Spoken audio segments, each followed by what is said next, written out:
अस्सलाम वालेकुम and welcome to channel दस्तरखान की दावत। आज मैं आपके साथ शेयर करने जा रही हूँ मुहर्रम स्पेशल चोंगे की रेसिपी, जिसे हम वर की पूरी भी कहते हैं।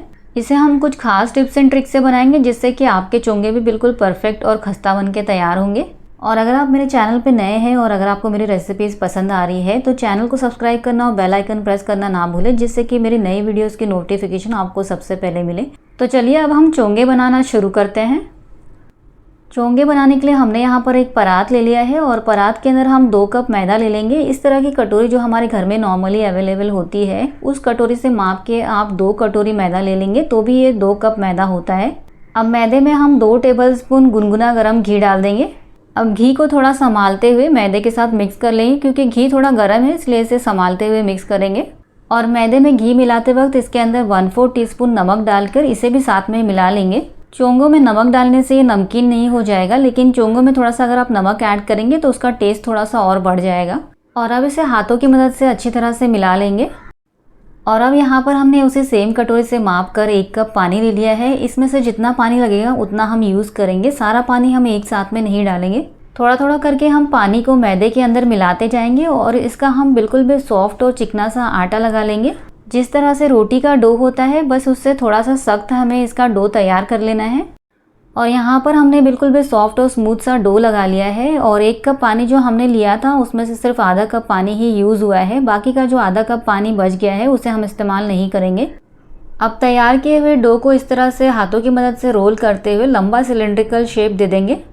तो यहाँ पर हमने डो को इस तरह से लंबा सिलेंड्रिकल शेप दे दिया है। अब इसे हम एक नाइफ की मदद से कट कर लेंगे। तो इसके पीसेस आप छोटे बड़े आपके हिसाब से रख सकते हैं। मैंने बड़े साइज के चोंगे तैयार किए थे तो इसके पीसेस भी मैंने थोड़े बड़े ही रखे हैं। अगर आप छोटे साइज के चोंगे बनाना चाहते हैं तो पीसेस भी आप छोटे कट कर सकते हैं। और अब हर एक पीस को इस तरह से हथेली के बीच में घुमाते हुए गोल कर लेंगे और इसे एक परात में रख लेंगे।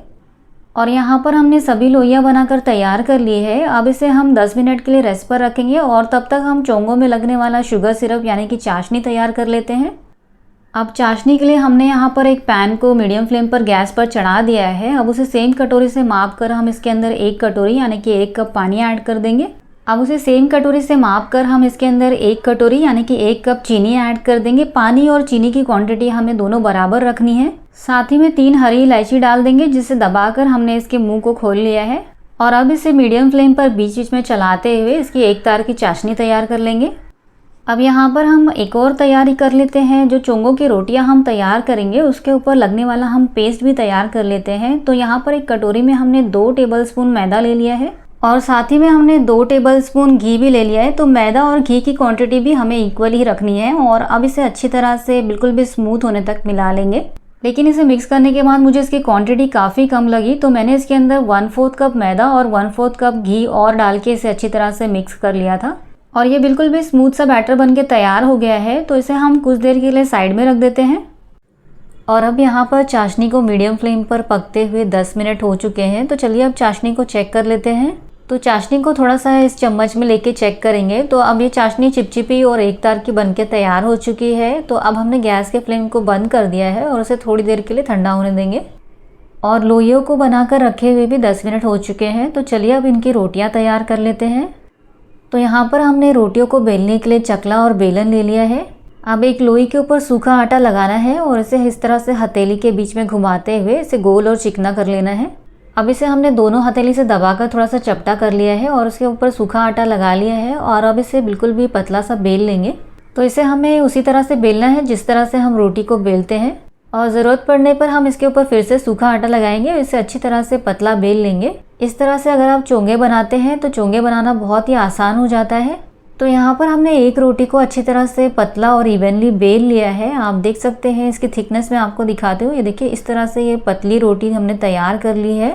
अब इस तैयार की हुई रोटी को हम एक अलग प्लेट में रख लेंगे और इस तरह से हम बाकी की सभी रोटियों को बेल कर तैयार कर लेंगे और इसी प्लेट के अंदर रखते जाएंगे। तो यहाँ पर हमने सभी रोटियों को एक साइज़ का बेल कर तैयार कर लिया है और इसे एक के ऊपर एक रख लिया है। तो रोटियाँ हमारी तैयार है और इस पर लगाने वाला जो पेस्ट है वो भी हमने तैयार कर लिया है। तो चलिए अब इन रोटियों के ऊपर पेस्ट लगा लेते हैं। तो रोटियों पर पेस्ट लगाने के लिए हमने एक रोटी को चकले के ऊपर रख लिया है और एक चम्मच की मदद से इसके ऊपर 1 से 2 टेबलस्पून तक पेस्ट लगा लेंगे। तो तैयार किए हुए पेस्ट को हमें एक चम्मच की मदद से इस तरह से फैला लेना है। अगर ये चम्मच से अच्छी तरह से स्प्रेड ना हो तो आप इसे अपनी उंगलियों से भी पूरी रोटी के ऊपर फैला सकते हैं।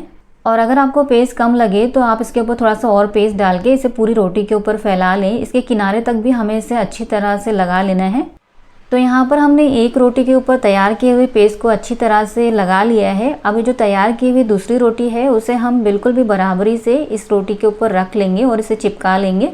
दूसरी रोटी रखने के बाद इसे हल्का सा हाथों से इस तरह से टच करेंगे जिससे कि दूसरी रोटी आसानी से इसके ऊपर चिपक जाए। पेस्ट की वजह से दूसरी रोटी बहुत आसानी से इसके ऊपर चिपक जाती है। अब ये जो दूसरी रोटी है उसके ऊपर भी हम उसी तरह से पेस्ट को डालेंगे और इसे भी हाथों की मदद से पूरी रोटी के ऊपर स्प्रेड कर लेंगे। और इस तरह से हमें बाकी की सभी रोटियों के ऊपर पेस्ट को लगाना है और रोटियों को चिपकाते जाना है। तो यहाँ पर हमने सभी रोटियों के ऊपर पेस्ट लगाने के बाद एक के ऊपर एक चिपका लिया है। अभी जो लास्ट वाली रोटी है इसे भी पेस्ट लगाकर चिपका लेंगे। हाथों से हल्का सा इसे प्रेस करेंगे जिससे कि जो लास्ट वाली रोटी है वो भी अच्छी तरह से चिपक जाए। और अब ये जो लास्ट वाली रोटी है इसके ऊपर भी हम 2 टेबलस्पून तक का तैयार किया हुआ पेस्ट लगाएंगे और इसे भी हाथों की मदद से पूरी रोटी के ऊपर फैला लेंगे। तो अब ये जो लास्ट वाली रोटी है इसके ऊपर भी हमने पेस्ट को लगाकर पूरी रोटी पर स्प्रेड कर लिया है। अब इसे हम इस तरह से टाइटली रोल कर लेंगे और पूरे एंड तक हमें इसे रोल करना है। और इसे टाइटली रोल करने के बाद इसे थोड़ा सा इस तरह से फिर से रोल कर लेंगे ताकि इसके जो किनारे हैं वो अच्छी तरह से सील हो जाए और ये बिल्कुल भी बराबरी से रोल हो जाए।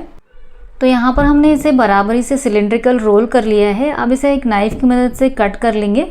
तो यहाँ पर मैं इसे मीडियम थिकनेस में कट कर रही हूँ क्योंकि मुझे बड़े साइज़ के चोंगे बनाने हैं। अगर आपको छोटे साइज़ के चोंगे बनाने हैं तो इसे थोड़ा और पतला कट कर सकते हैं। तो यहाँ पर हमने इसे कट कर लिया है और कट करने के बाद इसे हम एक प्लेट में रख लेंगे। और अब कट किए हुए पोर्शंस में से एक पोर्शन लेना है और इसे इस तरह से साइड्स में प्रेस करते हुए गोल कर लेना है। और इसे साइड से गोल करने के बाद इसे फिर से हम चकला बेलन के ऊपर रखेंगे। इसे इस तरह से फिंगर की मदद से ऊपर से प्रेस कर लेंगे। तो आप चाहें तो इसे इस तरह से उंगलियों की मदद से फैला सकते हैं या तो आप इसे थोड़ा सा बेल कर भी थोड़ा सा बड़ा कर सकते हैं, लेकिन इसे बहुत ज़्यादा पतला नहीं करना है, इसे थोड़ा सा थिक ही रखना है। और इस तरह से हम बाकी के पोर्शंस को भी तैयार करके अलग प्लेट में रख लेंगे। और यहाँ पर हमने सभी चोंगों को बेल कर तैयार कर लिया है और आप देख सकते हैं इसके अंदर कितने ज़्यादा अनगिनत लेयर्स आए हैं। तो चलिए अब इन चोंगों को फ्राई कर लेते हैं। तो चोंगों को फ्राई करने के लिए हमने यहाँ पर एक कढ़ाई में काफ़ी सारे ऑयल को मीडियम टू हाई फ्लेम पर गर्म कर लिया था। और जब ये अच्छी तरह से गर्म हो गया था तो हमने फ्लेम को लो करके इसे कुछ देर के लिए थोड़ा सा ऑयल को ठंडा होने दिया है। और अब चोंगों को हमें बिल्कुल भी लो फ्लेम पर ही फ्राई करना है। अगर आप इसे मीडियम टू हाई फ्लेम पर फ्राई करेंगे तो ये अंदर से कच्चे रह जाएंगे। और चोंगों को ऑयल में डालते के साथ ही आपको इन्हें स्टर नहीं करना है, नहीं तो इसके लच्छे खुलने लगेंगे। तो कुछ देर बाद जब चोंगे इस तरह से ऊपर आ जाए और शेप को अच्छी तरह से होल्ड कर ले तब हम इसे दूसरी तरफ पलटेंगे और दोनों तरफ से अलटते पलटते हुए इसे अच्छी तरह से गोल्डन ब्राउन होने तक फ्राई कर लेंगे। तो चोंगों को हमने लो फ्लेम पर अच्छी तरह से दोनों तरफ से गोल्डन ब्राउन होने तक फ्राई कर लिया है। और आप देख सकते हैं कितनी अच्छी तरह से इसके ऊपर गोल्डन ब्राउन कलर आ गया है और ये अच्छी तरह से फ्राई हो गए हैं, बिल्कुल खस्ता हो गए हैं। तो इन्हें हम ऑयल में से निकाल लेते हैं। तो इसका ऑयल अच्छी तरह से ड्रेन कर लेना है और अब इसे हम कढ़ाई में से निकाल लेंगे और इसे एक प्लेट में रख लेते हैं। और इस तरह से हम बाकी के फ्राई हुए चोंगों को भी ऑयल में से निकाल कर उसी सेम प्लेट में रख लेंगे। और आप देख सकते हैं चोंगे कितनी अच्छी तरह से गोल्डन ब्राउन फ्राई हुए हैं और इसके ऊपर कितनी अच्छी तरह से लेयर्स आई हैं। और इस तरह से हम बाकी के सभी चोंगों को बिल्कुल भी लो फ्लेम पर ही दोनों तरफ से अलटते पलटते हुए गोल्डन ब्राउन होने तक फ्राई करके निकाल लेंगे। तो चोंगों को फ्राई करने के बाद हमने इसे कम्प्लीटली ठंडा कर लिया था और चाशनी हमारी गुनगुनी गर्म होनी चाहिए। और अगर चोंगे फ्राई करते करते आपकी चाशनी बिल्कुल ठंडी हो गई हो तो आप इसे पहले गुनगुनी गर्म कर लीजिए, उसके बाद आप इसके अंदर चोंगे डालिए।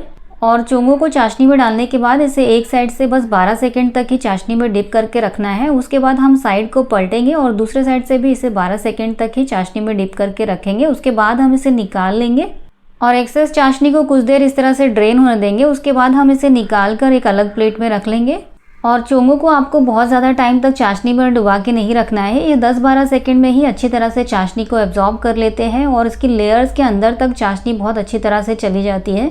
और इस तरह से हमें बाकी के सभी चोंगों को चाशनी में दोनों तरफ से अच्छी तरह से कोट कर लेना है। उसके बाद हम इसे अलग प्लेट में निकाल के रख लेंगे। और यहाँ पर हमने सभी चोंगों को चाशनी में से डिप करके निकाल लिया है। तो चोंगे हमारे खाने के लिए तैयार हैं। आप चाहें तो इसे इसी तरह से खा सकते हैं या तो आप इसे गार्निश भी कर सकते हैं। तो चोंगों को गार्निश करने के लिए हमने यहाँ पर 6 चोंगों को एक अलग प्लेट में निकाल लिया है। और अब इन चोंगों को हम गार्निश कर लेते हैं। तो सबसे पहले हम इन चोंगों के ऊपर कद्दूकस किया हुआ सूखा नारियल डाल देंगे। बहुत थोड़ा सा ही सूखा नारियल इसके ऊपर हम डालेंगे। और कद्दूकस किया हुआ नारियल डालने के बाद अब इसके ऊपर हम कट किए हुए पिस्ता डाल रहे हैं। तो पिस्ता डालना ऑप्शनल है, आप चाहें तो इसकी जगह पे कट किए हुए काजू बादाम भी डाल सकते हैं। और पिस्ता से गार्निश करने के बाद हम इसे थोड़े से खसखस से गार्निश कर लेंगे।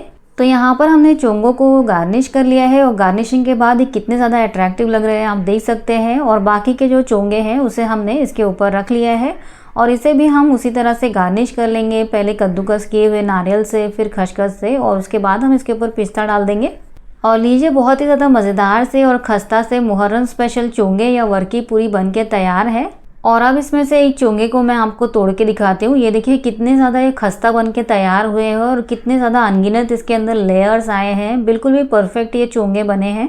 आप भी इन चोंगों को ज़रूर बना के ट्राई करें। इस तरह से अगर आप चोंगों को बनाएंगे तो ये बहुत ही आसान तरीका है चोंगे बनाने का और बिल्कुल भी परफेक्ट आपके चोंगे बन के तैयार होंगे।